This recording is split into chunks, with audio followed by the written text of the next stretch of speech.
సూర్యకుమార్ సేన తన winnowing streak కొనసాగించింది. సౌత్ ఆఫ్రికాను చిత్తు చేసింది. 3-1 తేడాతో సిరీస్ని సొంతం చేసుకుంది. వరుసగా సిరీస్లు గెలుస్తూ వస్తున్న టీమిండియా మరో విజయాన్ని తన ఖాతాలో నమోదు చేసుకుంది. ఇండియాకు వచ్చిన సౌత్ ఆఫ్రికా తొలుత టెస్టుల్లో ఆధిపత్యం కనబరిచిన ఆ తర్వాత వన్డేలు టీ20 సిరీస్ని దక్కించుకుని వైట్ బాల్లో టీమిండియా ఎంత పటిష్టంగా ఉందో చాటి చెప్పినట్టయింది. ఈ సిరీస్లో భాగంగా అనేక రికార్డులు నమోదయ్యాయి. అహ్మదాబాద్ వేదికగా హార్దిక్ పాండ్యా విరుచుకుపడడంతో ఆయన పలు రికార్డులు సాధించాడు. టీమిండియా తరపున ఫాస్టెస్ట్ టీ20 50 సాధించినటువంటి సెకండ్ బ్యాటర్గా నిలిచాడు. 12 బాల్స్లో 50 సాధించిన యువరాజ్ సింగ్ టాప్ ప్లేస్లో ఉంటే ఆ తర్వాత ఇప్పటి వరకు అభిషేక్ శర్మ 17 బాల్స్లో 50 సాధించిన రికార్డు ఉండేది. కానీ నిన్న అహ్మదాబాద్లో హార్దిక్ పాండ్యా 16 బంతుల్లోనే 50 సాధించాడు.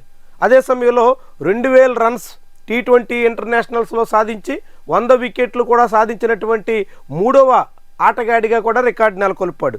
ఇప్పటి వరకు షకీబుల్ హసన్, మహమ్మద్ నబీ పేరుతో ఆ రికార్డు ఉంది. ఇప్పుడు ఫస్ట్ ఫాస్ట్ బౌలర్ ఆల్రౌండర్గా హార్దిక్ పాండ్యా నిలిచాడు. అభిషేక్ శర్మ కూడా ఈ సిరీస్లో 4 మ్యాచ్ల్లో కూడా మంచి స్టార్ట్ సాధించినా దాన్ని భారీ స్కోర్ దిశలో కొనసాగించలేకపోయాడు.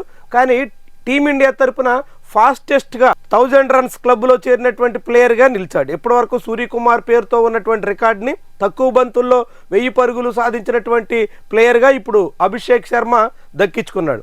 అదే సమయంలో ఒకే క్యాలెండర్ ఇయర్లో హైయెస్ట్ టీ20 రన్ సాధించిన బ్యాటర్గా విరాట్ కోహ్లీ రికార్డుని బ్రేక్ చేసే ఛాన్స్ వచ్చిన 13 రన్స్ దూరంలో మిగిలిపోయాడు. 2016లో విరాట్ కోహ్లీ ఏకంగా 1614 రన్స్ సాధిస్తే ఈ ఏడాది 2025లో అభిషేక్ శర్మ 1601 రన్స్ మాత్రం సాధించి విరాట్ కోహ్లీ తర్వాత సెకండ్ బ్యాటర్గా మిగిలాడు. ఇక బుమ్రా అయితే అహ్మదాబాద్ మ్యాచ్లో అద్భుతమైనటువంటి బౌలింగ్ చేసి తాను ఎంత ప్రీమియర్ బౌలర్లను చాటుకున్నాడు. 400 పైగా రన్స్ నమోదైనటువంటి మ్యాచ్లో 4 ఓవర్లో చాలా నామమాత్రపు రన్స్ మాత్రమే ఇచ్చి కీలకమైన వికెట్లు కూడా దక్కించుకున్నాడు.